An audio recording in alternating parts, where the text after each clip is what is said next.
홀리 스피릿은 그 삼위 하나님께서 부리시는 거룩한 영을 홀리 스피릿이라 한다. 그리고 그 밑에 대문자 영들의 활동이 있는데 그 대문자 영을 이제 주님께서 요엘 선지자를 통하여서 약속하신 말세에 내가 모든 남종과 여종에 부어주겠다는 그 영들이 성신님이 오심으로써 부어짐으로 인하여서 사도행전 2장에서부터 방언을 말하게 됐고 그 영들이 생명의 영이요 우리를 진리 가운데로 인도하는 진리의 영이요 그렇게 이제 정리를 하고 그 영 밑에 또 여러 가지 그 타락하게 하는 영들이 있다 이런 것을 정리를 해가지고 그 영의 종류를 쭉 성경적으로 이렇게 해주면 되지 않을까 싶어요. 그러니까 보통 제가 인간론을 위에서부터 이렇게 설명을 많이 했었는데 이렇게 영혼 육익을 갖다가 이제 옆으로 이쪽 부분이 영의 부분이고 이쪽이 이제 육의 부분인데 항상 이 중심에 있는 실존은 혼이다. 그래서 성경은 이 예수님이 십자가 사건을 중심으로 해서 예수님이 하나님께서 말씀 하나님께서 육체로 오신 분이 예수님이시고 성신 하나님께서 영으로 이제 역사하시는 그 성신 하나님께서 또 예수 이름으로 오시잖아요. 똑같이 예수 이름이지만 이쪽은 육체로 말씀님 육체로 오셔서 역사하시고 이쪽은 성신님께서 홀리고스트께서 예수 이름으로 오셔서 역사하시는데 육체로 오셔서는 육체의 예법을 주심으로 인하여 가지고 이제 혼의 뭔가 만족을 얻는데 그 복을 주신다. 그리고 성신님께서는 이제 영을 통하여 가지고 영을 부어 주셔 가지고 우리 마음이 직접적으로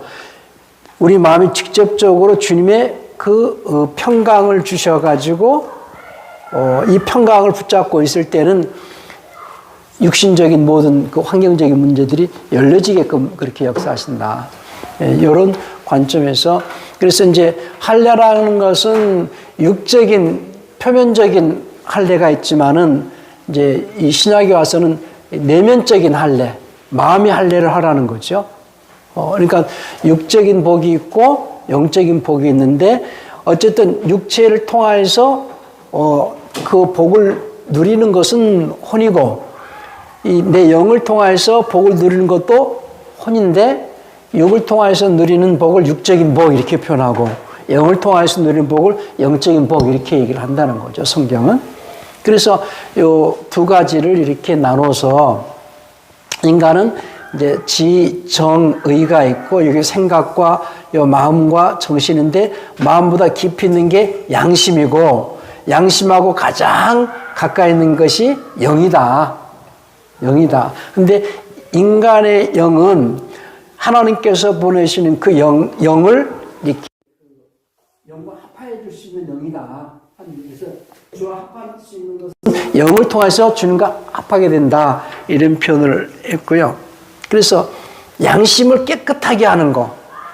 이 양심을 깨끗하게 함으로써 이 양심을 깨끗하게 하고 양심을 살려내는 것이 이제 피의 역할이죠. 주님께서 내 살을 받아 먹고 내 피를 받아 마셔라 했을 때에 예수님은 육체를 입고 오셔가지고서 살을 찢고 피 흘리신다는 것은 이 피는 살은 대속을 말하는 것이고 피는 이제 말씀을 말하는데 하나님과 연합되게 하기 위하여서 하나님과 연합되는 역사는 홀리고스트로 인하여서 연합되게 하신다. 그래서 내 살을 먹고 내 피를 받아 마시라 하는 것이 이제 성찬이고 성경 전체를 지금 얘기를 하는 것이다. 그래서 내 양심을 살려내기 위해서는 첫째는 예수님께서 십자가 아까 우리 요한과 목사님이 아질이 이렇게 했으면 좋겠는데 하는 마음도 욕심이 있기 때문에 그게 안 되니까 막 그냥 미움이 생기고 그러죠.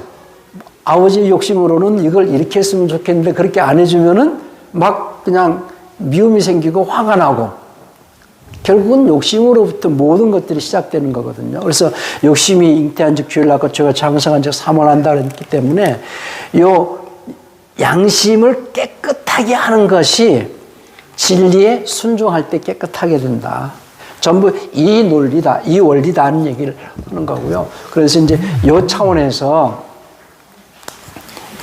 성경을 그래서 이제 예수라는 이름은 대속과 구속을 담고 있는 이름이고 이 예수라는 이름은 죄에서 이제 구원해서 하나님과 연합시키는 이름이라는 데서 이제 마태복음 1장 21절에서는 자기 백성을 죄에서 구원할 자요 이렇게 말했고 마태복음 1장 23절에서는 임마누엘이라 하리라 할 때 하나님과 연합되게 한다. 그런데 이렇게 하기 위해서 예수님의 이름이 예수님의 이름이 성취되고 효력이 나오게 하기 위해서는 예수 이름의 효력이 나오기 위해서는 어쨌든 간에 이분이 죽으셔야 돼. 그러니까 율법도 하나님의 말씀이죠. 율법도 하나님의 말씀인데 이 율법은 죄 없으신 이분이 육체로 오셔서 죽으셔야지 효력이 나오기 때문에 이제 이게 유언이 되는 거거든요. 그래서 성경 구유언과 신유언으로 되어 있다. Old Testament, New Testament로 되어 있다. 그런데 죽기는 말씀의 순종으로 죽는데 어떤 신분의 사람이 말씀의 순종으로 죽어야 효력이 나오느냐? 하나님의 말씀은 생명의 효력이 나오게 되어질 때에는 반드시 죄가 없는 의인의 신분이 말씀의 순종으로 죽을 때 효력이 나오게 되어 있다. 율법도 죄인들이 지키는 법이지만 결국은 율법의 요구를 이룰 수 있는 것은 예수님이 죄 없는 예수님이 오셔야만이 그 율법의 요구를 이루고 율법이 약속한 그 효력을 나타내게 되죠. 조금 제가 좀 언어가 좀 어눌한가요? 이해가 되나요? 그러니까 율법이라는 것은 아브라함 때 하신 하나님의 약속. 처음에 창세기 12장에서 너는 내 본토 아버지 집을 떠나라 내가 너에게 복을 주겠다라고 하는 그 복은 영생이고 영생은 곧 죄가 사면되어져서 이제 영원한 생명을 얻게 되는 것인데 그 약속을 이제 계약을 통해서 할례를 했고 이제 율법을 통해서 지키는데 결국은 그 아브라함에게 하신 그 약속은 누가 와서 죽어야만이 그 약속의 효력이 나오느냐? 죄 없는 하나님의 아들이 와서 죽어야 그 약속의 효력이 나오게 돼 있다는 얘기예요. 이해가 됐죠? 그러면 신약도 마찬가지입니다. 신약의 말씀도 물론 우리 혼이 하나님이 그 여기는 영원한 생명의 효력이 직접 들어오는 거잖아요. 그러면 하나님의 말씀 자체가 생명으로 바로 나타나는 게 아니고 이 하나님의 말씀을 내가 소화를 시켜야 되거든요. 그러면 하나님의 말씀에 내가 순종으로 죽는데 설명을 잘 들으셔야 됩니다. 하나님의 말씀에 내가 순종으로 죽는데 죄인의 신분으로서 죽는 게 아니고 의인의 신분으로 죽을 때 효력이 나오게 되어 있어요. 그래서 예수님께서 보통 이제 우리 막 교리적으로 막 외다시피 하니까는 거듭남에 대해서 설명을 할 때에 죄인이 거듭나요? 죄가 없어야 거듭나요? 이 목사님? 예? 여기는? 죄가 없어. 죄인이 거듭나요? 의인이 거듭나요? 의인이 거듭나요? 죄인이 거듭나요? 헷갈려요. 예? 죄인이 거듭나요? 의인이 거듭나요? 아니, 죄 몸이 죽고 다시 거듭나야 되는 죄인이 거듭나는 죄인이 거듭난다고 그러잖아요. 아닌가요? 죄인이 거듭날 수 없기 때문에, 그러니까 이제 거듭남을 설명을 또 할 수 있어야 되거든요. 죄인은 거듭날 수 없기 때문에 예수님이 우리 죄를 담당해 주심으로써 의롭다 인정을 해 주셔가지고 의인으로 거듭나야 되거든요. 그러니까 첫째, 거듭남이라는 것은 이제 거듭남의 개념이나 거듭남의 정의를 잘 설명을 해줘야 되거든요. 그러니까 모든 것이 이제 공식이 있다는 거예요. 성경을 이해하려면은. 우리가 요한복음 3장 3절부터 6절까지 한번 읽어보실래요? 우리 강사님 요한복음 3장 3절부터 6절까지 읽어보세요. 3절부터 6절. 네. 요한복음 3장 3절에서 6절 말씀. 예수님께서 그에게 대응답하여 이르시되 진실로 진실로 내가 네게 이르노니 사람이 다시 태어나지 아니하면 예수님께서 이르시되 진실로 진실로 내가 네게 이르노니 사람이 물과 성령에게서 태어나지 아니하면 하나님의 왕국에 들어갈 수 없느니라. 육에서 난 것은 육이요 영에서 난 것은 영이니. 여전히 말씀 그리스도 예수 안에 거예요? 예? 성경이? 이거? 네.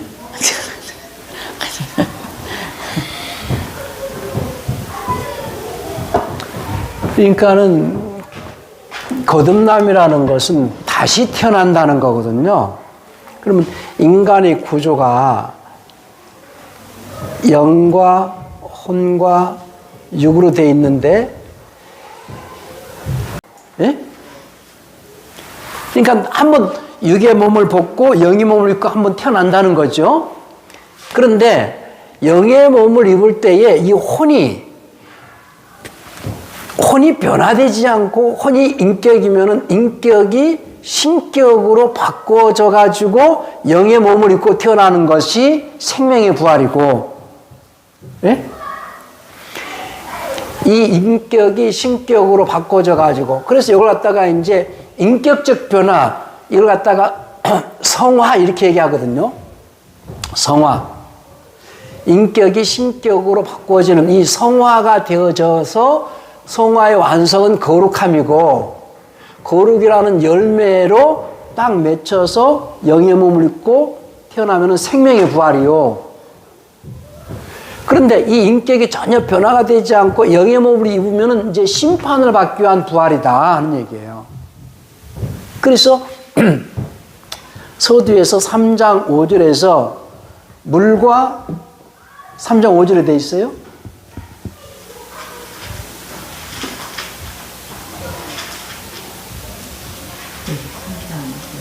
요한복음 3장 5절. 물과 여기는 성령으로 되어 있어요. 그게 성령으로 하면 안 되죠. 물과 영으로 거듭난다는 거예요. 그 물과 영으로 거듭난다 할 때 그 영은 대문자영이죠.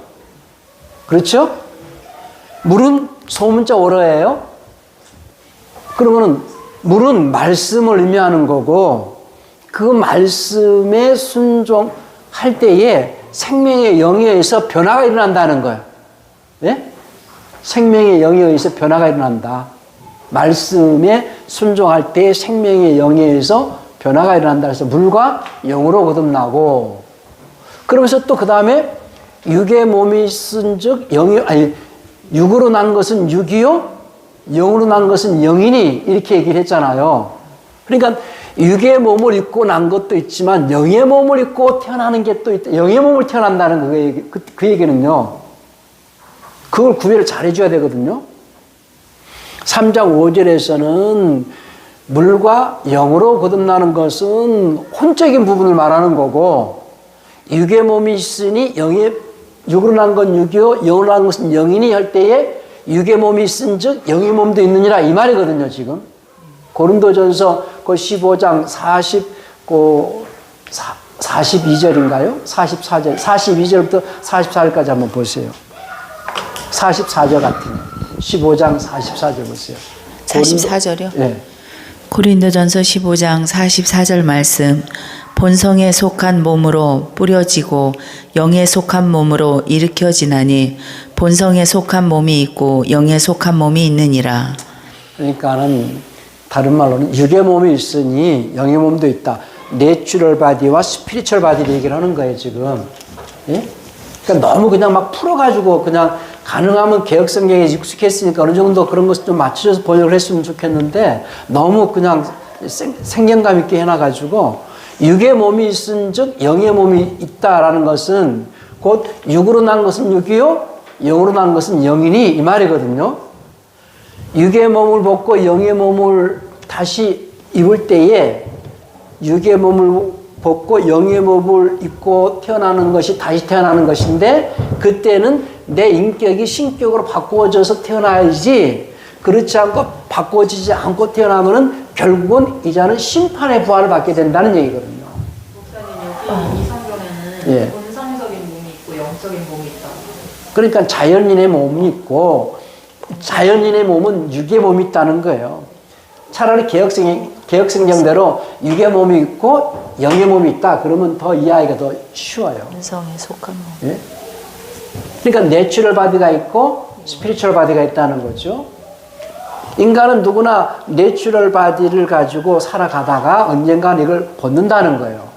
그러다가 부활 때는 안 믿는 자들도 영의 몸을 입고 딱 부활한다는 건데 그때에 육의 몸 안에 있을 때에 이 혼이 인격인데 인격이 말씀을 먹어야 되잖아요.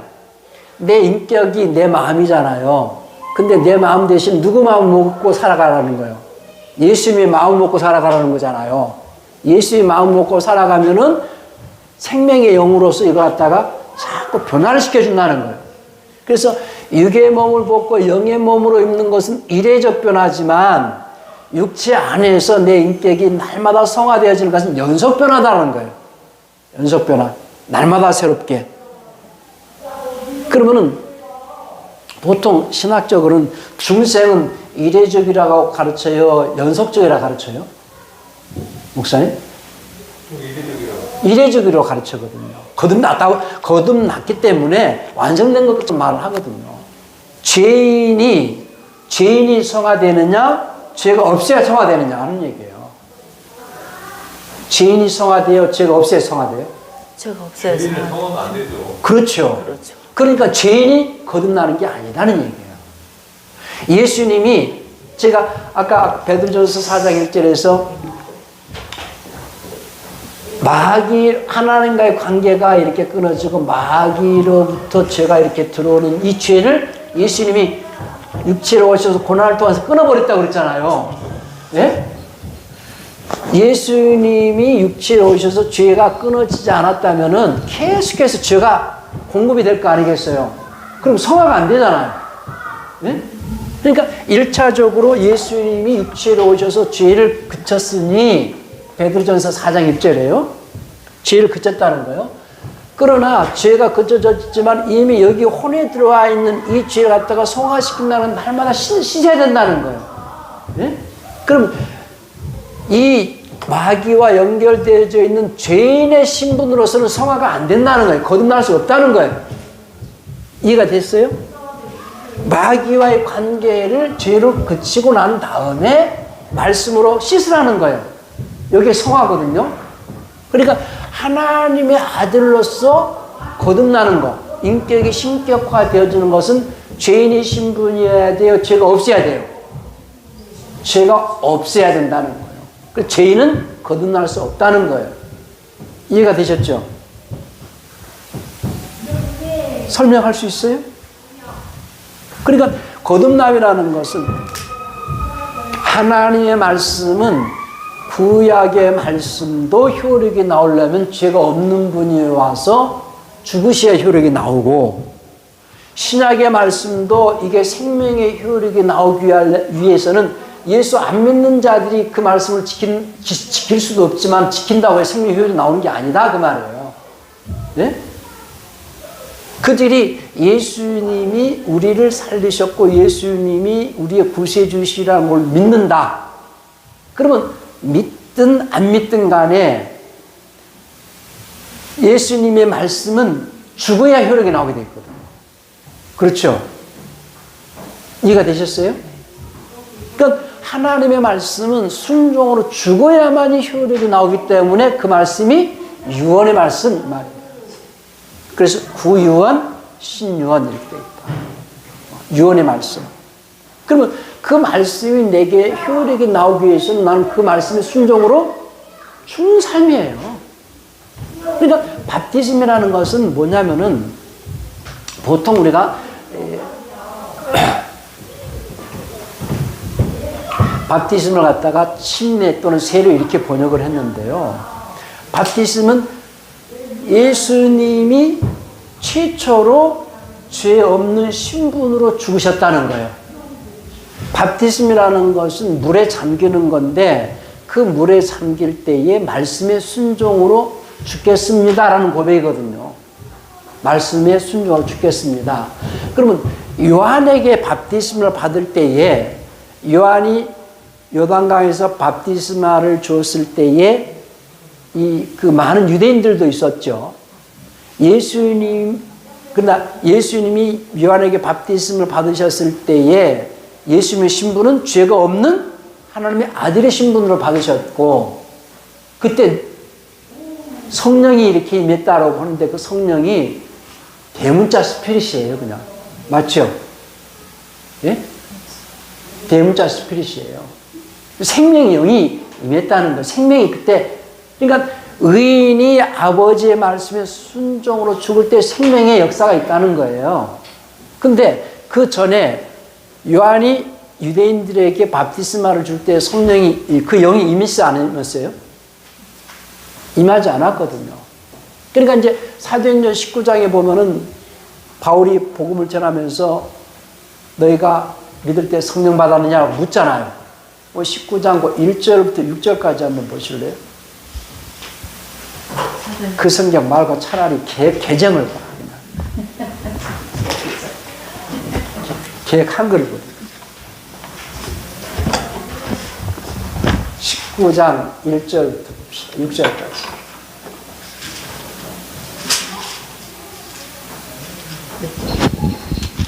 사도행전 19장 1절부터 6절까지. 사도행전 19장 1절부터 6절 말씀. 아볼로가 고린도에 있을 때에 바울이 윗지방으로 다녀 에베소에서 와서 어떤 제자들을 만나 가로되 너희가 믿을 때에 성령을 받았느냐? 가로되 아니라 우리는 성령이 있음도 듣지 못하였노라.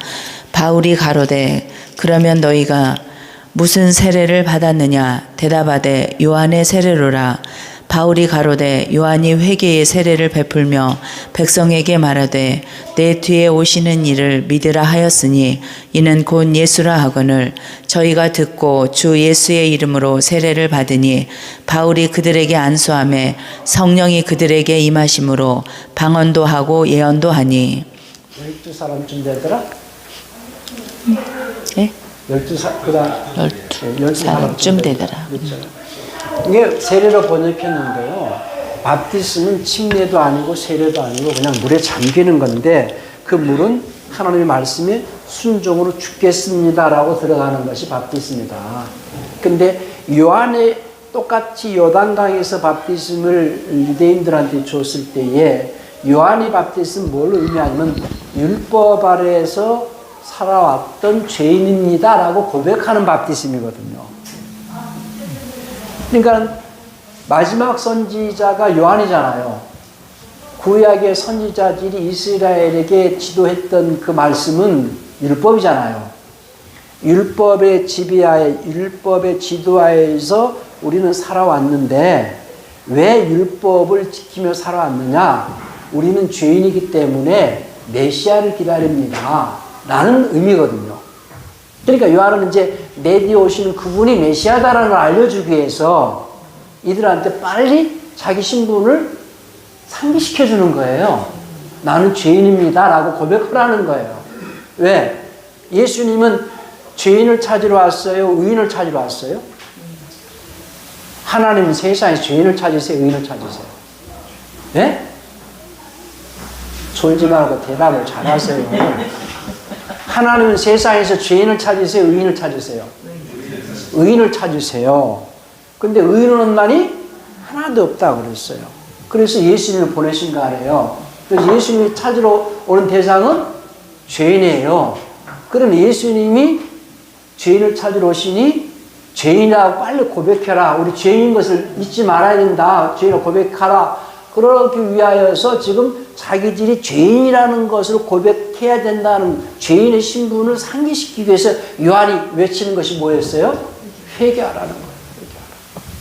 회개하라 하면서 이제 물로 바티즘을 줬을 때 그 율법 아래에 있었던 죄인이고 율법의 지도 아래서 우리는 죄인인데 메시아를 기다리고 있습니다. 라는 고백을 하라는 거예요.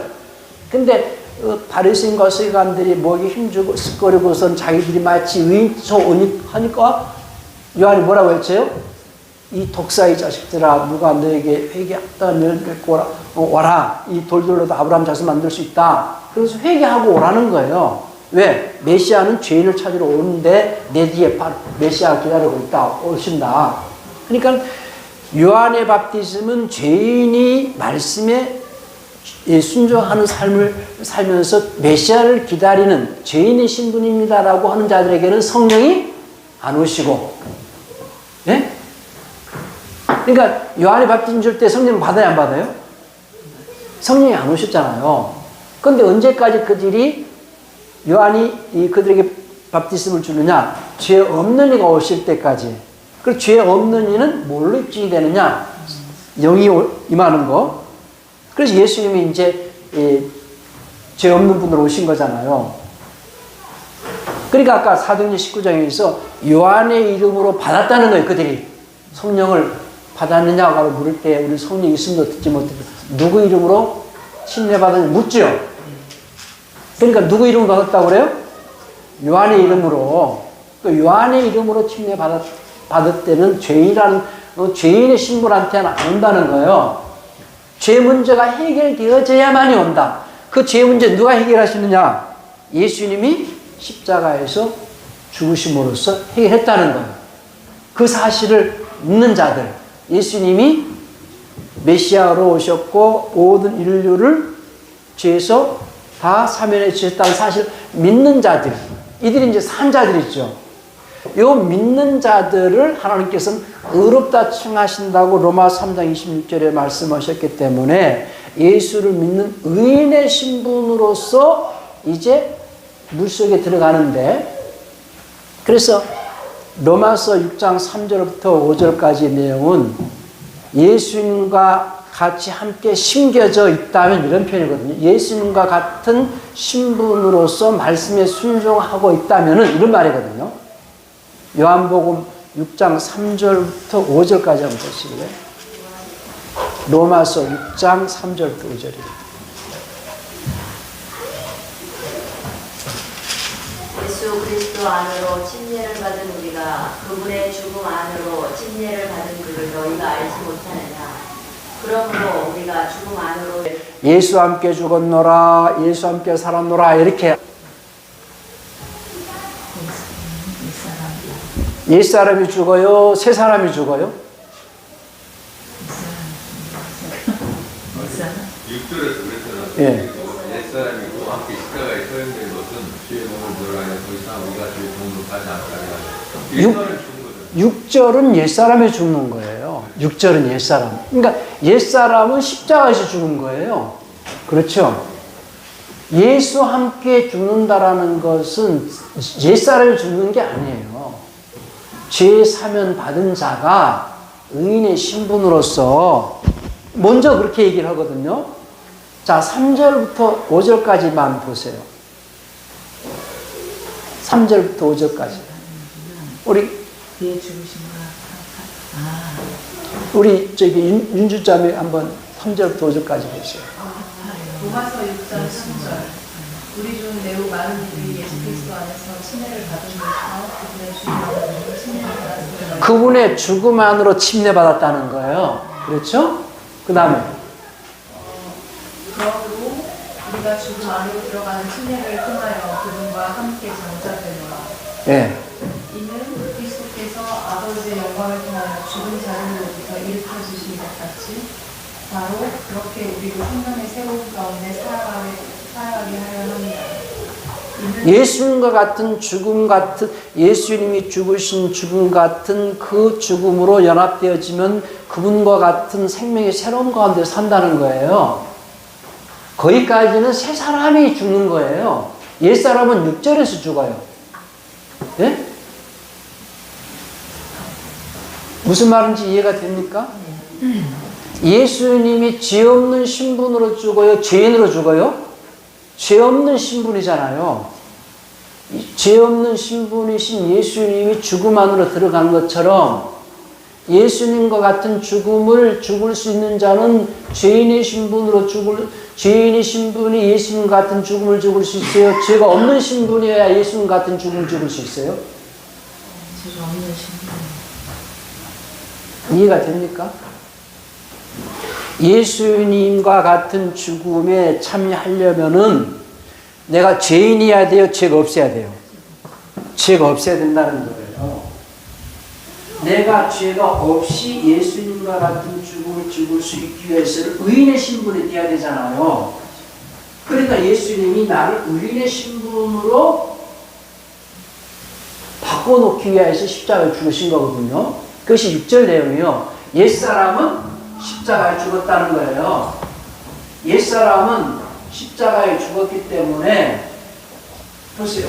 예수님의 그 침례는 예수님이 죽고 난 다음에 예수님이 주시는 침례와 요한이 주신 침례가 있잖아요. 예수 이름으로 받는 침례는 반드시 성령을 받게 돼 있어요. 요한의 이름으로 받는 침례는 성령이 오실 수가 없어요. 이게 굉장히 지금 중요한 얘기를 하는데요. 대충 이게 핵심이, 기독교의 핵심은 성찬과 침례예요. 베프티즘이에요. 이해가 되는데 예. 일단 저는 했던 말씀 가운데 사실은 6절의 말씀은 우리 옛사람이 정확히 십자가에 처형된 것이라고 하는데 우리가 인정하든지 말든지 믿든지 안 믿든지 상관없이 그때 그렇죠. 그거를 기억해내지 못하면 네. 목사님 말씀이 이해가 안 되는 거예요. 네, 그렇죠. 우리가 십자가에 침례를 받을 때 예수님의 죽으심을 본받아라고 생각했거든요. 본받아 우리가 침례를 받음으로 예수님의 죽으심을 동참한다라고 그런 식으로 생각을 하고 있는 상황에서는 이게 뭔 말인지 한참을 해야 되는 건데 그 로마서 6장이 쉬운 내용이 아니거든요. 우리가 전도할 때는 분명히 당신의 죄도 사해줬고 내 죄도 사해줬다는 말을 그렇게 했는데 그 사람은 별다른 침례를 주잖아요. 네. 우리 목사님 말씀 그렇게 지나가면 생각했는데 그거를 내놓치고 이해가 되셨습니까? 예. 예. 그러니까 예수님의 죄 없는 의인의 신분으로 바티즘을 순종으로 죽으셨기 때문에 하나님께서 살리신 거예요. 의인의 신분으로 죽으셨기 때문에 살리신 것이지 죄인의 신분으로 죽으셨다면 죄인의 신분으로서 죽어봤자 사망이죠. 그러니까 죄인은 절대 하나님의 아들로 거듭날 수 없다는 거예요. 그러면 여기서 또 이제 우리가 또 놓치지 말아야 될 게 있는데요. 이런 말을 하면 이제 많은 사람들이 굉장히 또 오해를 합니다. 예수님이 하나님의 아들로 거듭나기 위하여서 자신을 비워 종의 형처로 죽기까지 순종하시려고 사람으로 오시려고 사람을 주신 거예요.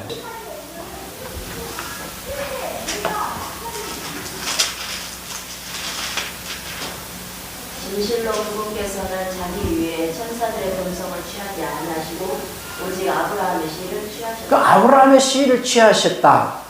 아브라함의 씨를 취하시기 전에 아브라함과 계약을 하셨잖아요. 아브라함의 씨로. 그렇죠? 그 아브라함의 씨로 계약하셨다라는 것은 사람으로 오시려고 했다는 거예요. 사람으로 오시려고 사람을 처음에 지으셨어요. 아담을. 그래서 로마서 5장 14절에서 첫사람 아담은 오실 자의 모형이다 그랬어요. 그래서 그 삼위 중에 1위가 되시는 말씀 하나님께서 육체 안에 오시려고 아브라함의 씨를 취하신 거거든요. 그것이 이제 디모데전서 3장 16절을 한번 읽어보세요.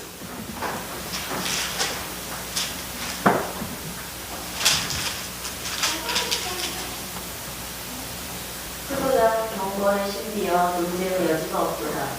하나님께서 육체 안에 나타나시고 성령 안에서 의롭게 되시고 천사들에게 보이시고 이방인들에게 선포되시고 세상에서 믿음바 되시고 영광 속으로 올려지사 영접을 받으셨느니라. 그러니까 그분은 하나님과 동등되이 여기시는 분으로서 동등되이 여김을 강탈로 여기지 않으셨던 분이에요. 하나님이셨던 분이에요. 근데 그분은 자신을 낮춰서 종의 형체로 지극히 낮춰서 사람으로 오셔가지고 자기를 비워 종의 형체로 사람으로 오셔서 십자가에 죽으셨잖아요. 십자가에 죽으시고 부활하실 때는 그분은 어떤 신분으로 부활하신 거예요? 하나님의 아들로. 처음부터 아들이 아니었다는 얘기예요. 그렇죠? 그러니까 예수님은 하나님의 아들로 거듭나신 분이다 그 말이에요. 네? 그러면 십자가에서 죽으실 때는 아직 아들을 신분이 아니고 부활하실 때 아들이신 그래서 로마서 1장 3절 한번 보실래요? 1장 3절 읽어보세요.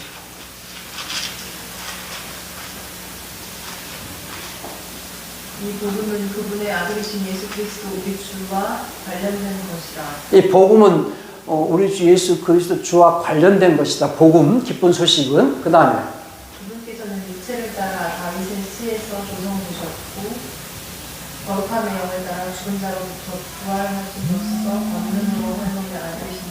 언제 하나님의 아들로 딱 선포되셨어요? 부활로서 하나님의 아들로 선포되셨다. 자, 예수님이 하나님의 아들이라고 공포가 되어진 것은 요한에게 침례받고 요단강에서 올라오실 때에 저는 내 사랑하는 아들이요 내 기뻐하는 자냐고 공포를 했어요. 그리고 이제 그때가 이제 공생의 시작이죠. 그리고 이제 그것이 누가복음 3장 21절인데요. 그리고 누가복음 12장 50절에서 내가 받을 침례가 있으니 바티스마가 있으니 이것이 이루어지기까지 나 답답함이 어떠하겠느냐. 그 전에 12장 49절에서 계셨다면 불을 지피기 위해서 왔다는 거예요. 그 다음에 나에게는 그것으로 침례받아야 할 침례가 있으니. 그것으로라는 것은 불로 침례받는다는 거예요? 네? 여기는 어떻게 나왔어요? 저기 인용 나는 아들 집. 내가 받아야 될 침례를 갖다가 그것으로 침례받는다 이렇게 표현했잖아요. 그러니까 이 바이블 빌리버는 지금 어떻게 이해하고 있어요? 복음을 인하여 그 고통을 다시 기억지 아니하느니라 할 때에 지금 예수님은 육체를 입고 예수님의 공생애가 해를 입은 여자를 말하는 거예요. 해를 입은 여자가 머리에 12를 말하는 거예요. 부활하신 예수님. 몇 가지 이해가 정리가 됩니까? 이해가 됐죠?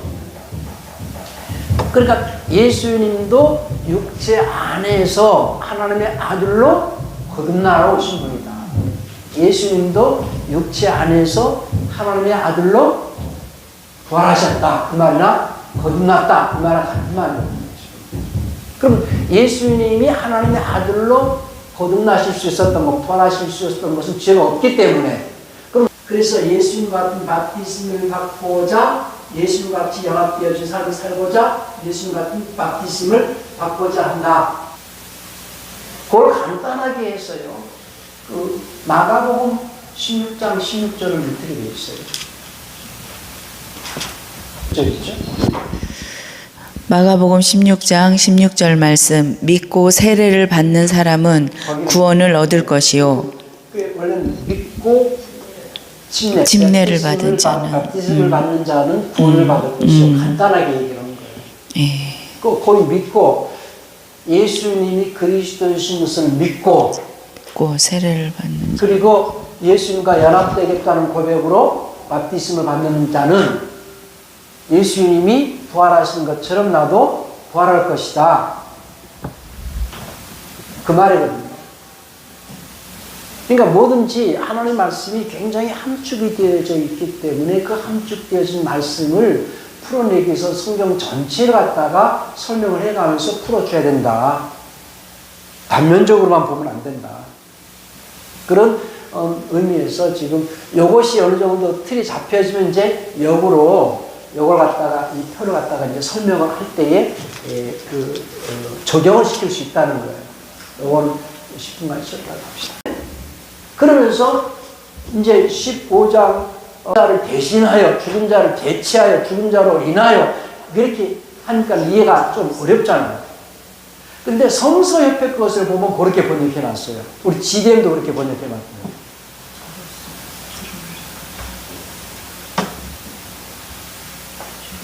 자, 그러니까 이런 게 전부가 종합적으로 이해가 돼야지 풀어지는 내용들인데, 자, 이제 그 성경 요거를 보시면은, 그래서 예수님의 대속은 마치 온 인류에게 하늘 왕국에 들어갈 수 있는 여권을 내주신 거나 마찬가지다.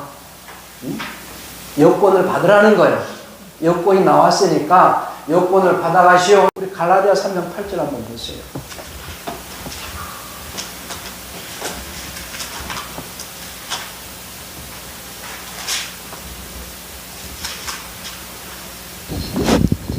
갈라디아서 3장 8절 또 하나님이 이방을 믿음으로 말미암아 의로 정하실 것을 성경이 미리 알고 먼저 아브라함에게 복음을 전하되 모든 이방이 너를 인하여 복을 받으리라 하였으니. 그러니까 그것이 이제 그 3장 8절이고 아까 갈라디아서 3장 14절에서 아브라함에게 명하신 복이 이방인에게 미치기까지 그 내용 갖고 주제를 계속해서 강의하고 있는데요. 아브라함에게 먼저 복음을 전했잖아요. 아브라함에게 전해진 복음이 뭐예요? 창세기 12장에서 내가 내게 복을 주겠다라는 거잖아요. 그 복을 전해 들은 자 아브라함이 이제 갈대아로 자기 본토 친척 아버지 집을 나와가지고 말씀을 따라가다가 환경을 따라 애굽으로 갔다가 다시 하나님께서 불러내셔가지고 계약한 것이 창세기 17장에 할례로 계약을 하셨고, 그 할례로 계약한 그 계약이 430년 후에 율법이 430년 후에 생긴 율법이 할례로 계약한 그 계약의 효력을 없게 만들 수 없다는 얘기가 아까 갈라디아 3장 17절에서 얘기를 했어요. 거기는 이제 빠져 있으니까 우리 이인경 목사님 한번 읽어보실래요? 갈라디아 3장 17절 보세요. 제가 이것을 말하노니 하나님께서 그리스도 안에서 미리 확정하신 그 계약을 430년 뒤에 생긴 율법이 취소하지 못하며 또 그 약속을 무효로 하지 못합니다. 그러니까 그 약속, 그 계약은 뭐예요? 처음에 하나님께서는 약속하셨다라는 거죠. 창세기 12장에서 그 약속해 주신 것이 복을 주겠다라는 약속이었고, 그 복이 아브라함에게 전해진 복음이었고, 그 약속은 죄를 사면해 주고 영생을 주겠다는 약속이었고, 근데 그 약속이 제대로 안 지켜지니까 그 다음에 계약을 했다는 거예요. 17절에서 그리스도 안에서 확정하신 계약을, 그 계약을 하고 난 다음에 이제 성문화시킨 법이 율법이니까 430년 후에 모세를 통해서 시내산에서 율법을 주었고, 그러니까 그 율법을 지키는 것은 죄 사면을 받고 영생을 주겠다고 하신 하나님의 그 약속이 유지되게 하려고 율법을 지키라고 해서 받은 것이고, 그러니까 율법도 복음을 전해드린 자들이 지키는 법이다. 이 개념이 안 잡히면 마치 율법은 복음이 아니고 예수님이 전하신 소식만 복음이고 이렇게 이해를 한다는 거예요. 그렇게 가르쳤고. 자, 그러면 마가복음 1장 1절 한번 보시죠.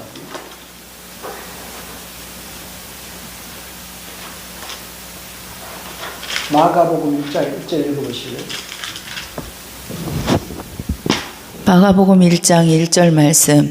하나님의 아들 예수 그리스도의 복음의 시작이라. 네, 거기까지. 하나님의 아들 예수 그리스도 복음의 시작이다 이랬잖아요. 그러면 아까 갈라디아 3장 8절에 하나님께서 아브라함에게 복음을 전하셨다고 그랬죠. 그러면 마가복음 1장 1절에서 하나님의 아들 예수 그리스도 복음의 시작이라고 말했을 때에 아브라함에게 전하신 복음의 내용과 예수님이 전하신 복음의 내용과 같을까요? 다를까요? 우리 윤장님.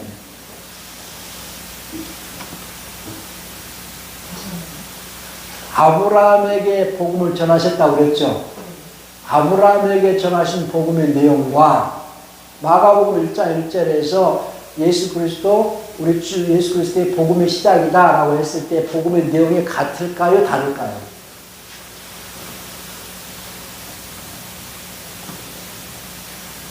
같아야 될 것 같은데. 대부분이 이 대답이 나오죠. 같아야 될 것 같아요. 생각에. 근데 내용은 다른 것 같아요. 어떻게 다를까요? 아니, 같은 건가? 같은 건가? 복음의 시작이라고 그랬잖아요. 그러니까 아브라함에게 전하신 복음의 내용은 그리스도고. 메시아가 오시면은 죄가 사면되지고 영생을 얻을 때에 내가 백성의 신분으로서 영생을 들어가게 해줄게. 그 전에는 모든 인류는 죄인의 신분이었어요. 네? 죄인의 신분이었는데 율법, 그 할례법을 통하여 가지고 그 아브라함의 후손들에게는 신분을 격상을 시켜주는 것이 죄인의 신분에서 종의 신분으로 하나님의 백성의 신분으로 격상을 시켜줬죠. 네? 그러니까 율법은 하나님의 백성들이 지키는 법, 율법 백성, 하나님의 백성들이 지키는 법이 율법이라면 예수님이 전하신 복음의 내용은 이제 하나님의 아들의 신분으로서 영생에 들어가게 해줄게. 그러니까 이 아들이 전해진 그 복음의 내용은 아들의 영을 주시는 것이고 아들에 의해서 전해진 복음의 내용은 아들의 영을 받게 해주고 율법을 통하여서 모세를 통해서 율법 주신 그 복음의 내용을 지킨 자들에게는 종의 영을 주시고 그것이 로마서 8장 15절인가요? 읽어보세요.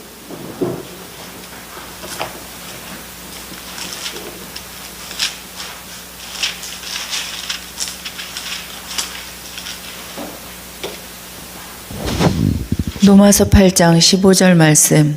너희는 다시 무서워하는 종의 영을 받지 아니하였고 양자의 영을 받았으므로 아바 아버지라 부르짖느니라. 그러니까 벌써 아들의 영, 자녀의 영을 받았다 할 때 대문자 스피릿일 거예요. 종의 영을 했을 때는 소문자 스피릿이고 맞아요? 확인했어요? 유장. 네, 소문자로 나오는. 종의 영은 소문자고 자녀의 영은 대문자죠. 네. 그러니까 아브라함에게 전하신 복음을 받은 자들은 종의 영을 받게 되어 있고 아들에 의해서 전해받은 복음을 받은 자들은 아들의 영을 받게 되어 있다 그 말이죠. 신분이 다르다는 거예요. 네?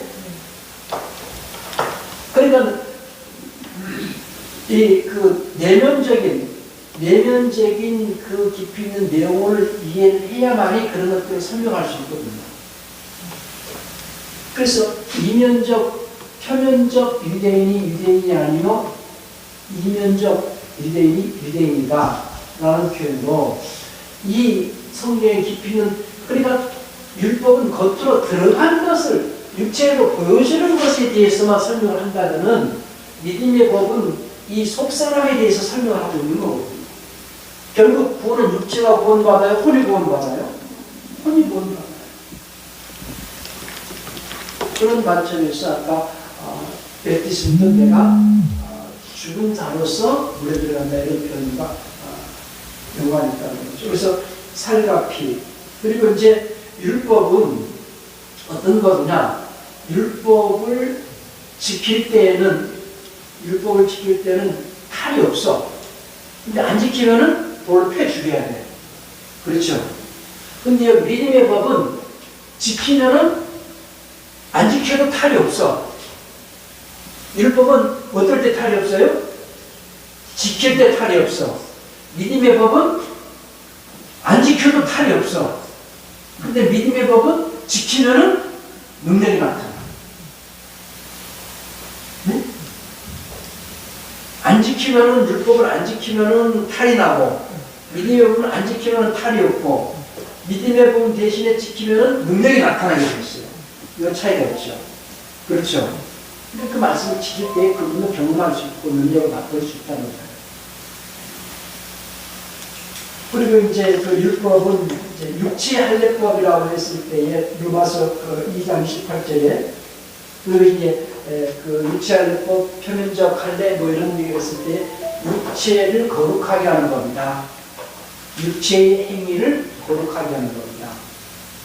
그러나 믿음의 법은 당연히 육체의 행위도 거룩할 뿐 아니라 내면적인 속사람까지 마음과 생각까지도 거룩하게 하는 겁니다.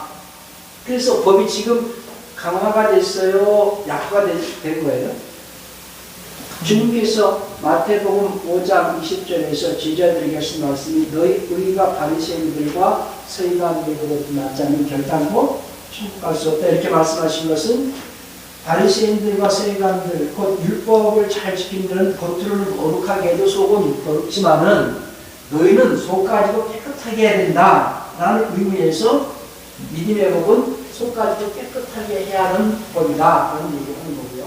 그래서 이 표현을 갖다가 이제 창세기 40장에서 떡 맡은 거 하는 자하고 술 맡은 거 하는 자에 나오죠. 요셉이 보디발의 집에 팔려갔을 때에 떡 맡은 거 하는 자하고 술 맡은 거 하는 자에 같이 바로의 그 관원장으로서 감옥에 들어갔을 때에 꿈을 꾸잖아요. 근데 누구는 죽고 누구는 살아요? 술 맡은 거. 술 맡은 가는장이 죽어요? 떡 맡은 가는? 술 맡은 가는데? 떡 맡은 가는장은? 그러니까 떡. 주님은 대속을 말하는 거고 떡과 그러니까 술과 떡이잖아요. 살과 피거든요. 예수님은 대속으로 와서 죽으심으로써 죽으셔야 되고 술 맡은 가는장은 살아나시잖아요. 그러니까 내 살 받아 먹으라, 내 피 받아 마시라 이 얘기거든요 지금. 매칭이 안 돼요? 그래요. 생각 중이에요? 떡 같은 거 하는 장은 쉽게 해서 예수님이 대속을 해주신 떡을 의미하는 거고 술 같은 거 하는 장은 예수님 내 피를 받아 마셔라 내가 너에게 그러니까 성찬할 때 먼저 떡을 먹어요? 먼저 잔을 마셔요? 떡을 먼저 먹잖아. 계속부터 이루어지고 다음에 구속이 이루어진다는 거예요. 그래서 계속을 위한 구속이에요? 구속을 위한 계속이에요? 구속을 위한 대속. 구속을 위한 계속이죠. 그러니까 계속도 은혜죠. 그렇죠. 구속도 은혜예요. 왜냐하면 계속도 예수님이 십자가에서 아무 대가 없이 우리에게 베푸신 은혜잖아요. 그래서 대속의 은혜를 받은 자에게 또 하나님과 연합되게 하려고 믿음을 값없이 주시잖아요. 말씀을 값없이 주잖아요. 그러니까 이것도 은혜죠. 근데 구속을 위한 대속이나 대속을 위한 구속이나 뭐예요? 구속을 위한 대속이다. 그래서 은혜를 위한 은혜라 이렇게 표현해 줘야 된다는 것이 요한복음 6장 16절이거든요. 근데 곧 이해가 안 되니까 은혜, 뭐 개혁성이 은혜 위에 은혜라 있겠지만 또 말과 같은 경우는 은혜를 대체한 은혜다 이렇게도 해놨을 거예요. 그 요한복음 1장 16절에 있어요.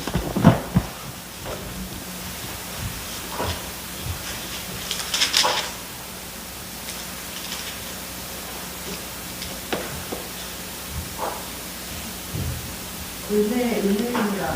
네? 은혜니라. 은혜의 은혜니라? 네. 영어 표현은 grace for grace도 있어요. 우리 임영우 선생 어떻게 얘기했어요? 은혜 위에 은혜다. 여기도 은혜는 여기는 아까 그리스도 예수 할 거예요. 은혜는 대체하는 은혜라 이렇게 네, 대체하는 그러니까 전체적인 맥락을 알고 이렇게 번역을 하면 참 참 쉽게 우리가 이해할 수 있게 은혜를 할수 있겠지 네. 않을까 싶어요. 그리고 이제 이쪽에는 이제 모세에 의해서 율법을 가진 게 모세법 이렇게 얘기하죠. 이제 그것이 고린도전서 9장 9절인데 이쪽은 그리스도의 법 갈라디아 6장 2절에 그러니까 그리스도인은 그리스도의 법을 지켜야지 된다. 모세의 법은 죄인의 신분을 지키는 법이지만은 그리스도의 법은 자유자의 신분을 지키는 법이기 때문에 자유의 법이다. 자유의 완전한 법이다. 이쪽은 종의 신분을 지키지만 이쪽은 왕이 될 수 있는 신분일 때 왕가의 법이다라고 그 야고보서 2장 6절에 얘기했나요? 야고보서 2장 6절 맞죠?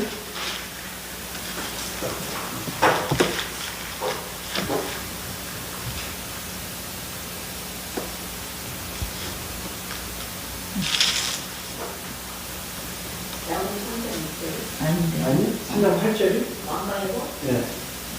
2장 8절. 2장 8절. 2장 8절은 왕가의 법이고 1장 25절에서는 자유의 완전한 법 그렇게 되어 있죠. 25절 자유 완전한 법 그렇게 되어 있어요. 그리고 이제 율법은 육체의 예법이고 이제 믿음의 법은 혼의법이다. 요 성경 구절을 제가 다 이렇게 찾아놨기 때문에 요거를 참고해서 요거를 적용을 하시면 될 거예요. 그래서 이제 그 성경 구절은 되어 있고 이쪽은 죄와 사망의 법이라면 이쪽은 생명의 영의 법이고 율법은 죄를 기억하게 하는 법이고 이제 믿음의 법은 죄 사명받은 자유자의 법이고 율법을 통하여서 죄가 더 죄되게 하는 법이고 율법이 없이는 죄의 행위가 죄라고 단정을 할 수가 없었잖아요. 법이 없이는 이 행위가 죄인지 의인지를 구별 못하잖아요. 그러니까 율법이라는 것은 죄가 더 드러나게 하는 법이 율법이라는 겁니다. 죄인 되게 하는 법, 그리고 이걸 의롭게 하는 법. 이 믿음의 법을 지키는 자에서 더 의롭게 되는 것이고 율법은 자꾸 있음으로써 인간의 죄를 자꾸 드러나게 하는 법이고 율법은 돌비의 색이고 믿음의 법은 신지의 색이고 짐승의 피를 씻고 예수님의 피를 씻고 여기는 홍해를 건너고 요단강을 건넌다고 했는데요. 이것은 조금 안 맞을 수 있는데 구원의 시작은 홍해로부터 시작을 했지만은 결국은 어디에서 완성돼요? 요단을 건너야 완성되거든요. 그러니까 예수의 피를 씻는 자들이 완전히 짐승의 피를 씻었던 자들이 완전히 예수의 피로 씻겨져야 된다. 그런 의미로서 이해하면 될 것 같고요. 요한의 바티즘과 예수의 바티즘, 육체의 행위의 법. 율법은 육체의 행위를 깨끗한지 더러운지를 비춰보는 법이라면 믿음의 법은 마음의 법이라는 거예요.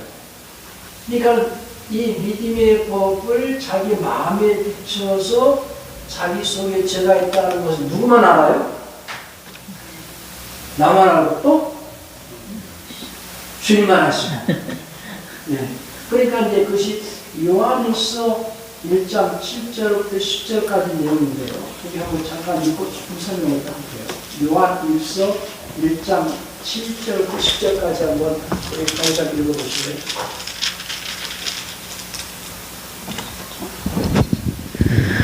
요한일서 1장 7절에서 10절 말씀. 저가 빛 가운데 계신 것 같이 우리도 빛 가운데 행하면 우리가 서로 사귐이 있고 그 아들 예수의 피가 우리를 모든 죄에서 깨끗하게 하실 것이요 만일 우리가 죄 없다 하면 스스로 속이고 또 진리가 우리 속에 있지 아니할 것이요 만일 우리가 우리 죄를 자백하면 저는 미쁘시고 의로우사 우리 죄를 사하시며 모든 불의에서 우리를 깨끗게 하실 것이요 만일 우리가 범죄하지 아니하였다 하면 하나님을 거짓말하는 자로 만드는 것이니 또한 그의 말씀이 우리 속에 있지 아니하니라. 그러니까 그분의 말씀이 우리 안에 있으면 우리가 죄가 발견되어지고 죄가 발견됐을 때 죄있다 자백하면은 처음 입으시고 오로 입으실 것이고 우리 죄를 사해 주실 것이고. 자, 많은 사람들이 예수님의 십자가에서 죽으심으로써 과거의 죄, 현재의 죄, 앞으로 지을 죄까지 다 사해 주셨다는 거예요. 그게 구원파 교리죠. 근데 구원파에서만 그렇게 얘기해요? 보통 다른 일반 교회에서 그렇게 얘기해요? 일반 교회에서 그렇게 얘기해요. 그렇다면 요한일서는 요한일서 1장 7절 여기 안 맞는 거예요. 요한일서 1장 7절에서 저는 죄 있다 자박하면 하는 일부시고 우루사 저희 죄를 사해 주실 것이고 죄 없다면 저는 거짓말하는 자를 이룰 것이고 저 속에 뭐가 없다? 진리가 없고 말씀이 없다 그랬거든요. 그러니까 거기에서 사람들이 죄의 종류, 쉽게 해서 자범죄, 성품죄, 원죄 이거를 갖다가 이분법적으로 해석하면은 그 말을 나눌 수 있어요. 과거의 죄, 현재의 죄, 미래의 죄까지 다 살렸다라는 말은 이분법적인 해석으로 해석하면은 맞을 수 있을지 모르지만은 그렇게 해석한다 할지라도 요한일서 1장 7절부터 10절까지 여기 안 맞다니 말이죠, 성경은. 그럼 요한일서 1장 7절부터 10절까지 있는 죄 있다 자백하라는 것은 무슨 죄를 자백하라는 거예요? 네? 성품죄잖아요. 마음과 생각에 있는 죄. 그 마음과 생각에 있는 죄를 비춰보는 거울이 그리스도의 법이고 믿음의 법이고 혼의법이다 그 말이죠. 그러니까 에베소서 1장 7절을 한번 보실래요? 에베소서 1장 7절에서 그 피로 말미암아 죄사함도 그 피로만 무조건 죄사함 받았다 이런 말이 있을 거예요. 7절. 우리가 그리스도 안에서 그의 은혜의 풍성함을 따라 그의 피로 말미암아 구속 곧 제사함을 받았으니 거기서 이는 시제는 현재거든요. 시제는 죄사함을 받으니 그렇게 해야 돼요. 받으니 왜? 그 피는 무슨 그리스도의 피로 우리가 씻어지는 죄는 무슨 죄예요? 네? 그리스도의 피로 씻어야 할 죄. 원죄요, 자본죄요, 성품죄요. 여태까지 보면 됩니다. 그리스도의 피로 씻어야 될 죄. 원죄? 원죄는 삶을 해결했어요. 자본죄는 율법이 해결해요. 성품죄잖아요. 그래서 시제는 현재예요. 예. 그거를 이제 예수 그리스도의 피로 씻어진 죄라고 했을 때 바로 그 피를 말씀이라고 생각을 하면은 네. 자범죄가 되는데 그냥 피라고 하니까 그게 꽂혀 있어가지고 성품죄라고 해야 되는데 네. 그런데 이게 공식이 돼 있어야 된다는 거예요. 예수의 피를 믿음의 법으로 입력이 되어 있으면 믿음의 법으로서 깨끗하게 되어지는 죄는 무슨 죄예요? 혼외죄잖아요. 그 혼외죄가 현재 씻어진다는 거죠. 이거 현재 우리가 가지고 있는 죄거든요. 네? 현재 누구나 그리스도인은 다 가지고 있는 죄잖아요. 근데 그 현재 그리스도인이 가지고 있는 죄를 갖다가 비춰볼 수 있는 거울이 율법이요? 마음의 법, 혼외법. 그렇죠. 그러니까 피로 부서 삶을 계속 그 피가 깨끗하게 함으로써 너희가 진리에 순종함으로 너희 혼을 깨끗하게 함으로써 성령의 영의 약속을 받게 됐고 성령이 임하게 됐고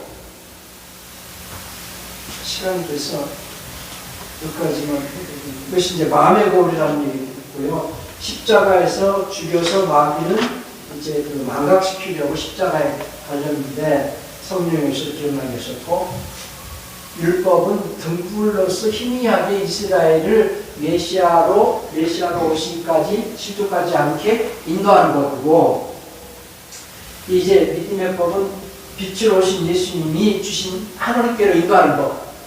율법은 메시아로 인도하는 법이요. 그리스도의 법은 하나님께로 인도하는 법이요. 예수님의 요한의 침례는 누구를 만나게 하는 침례예요?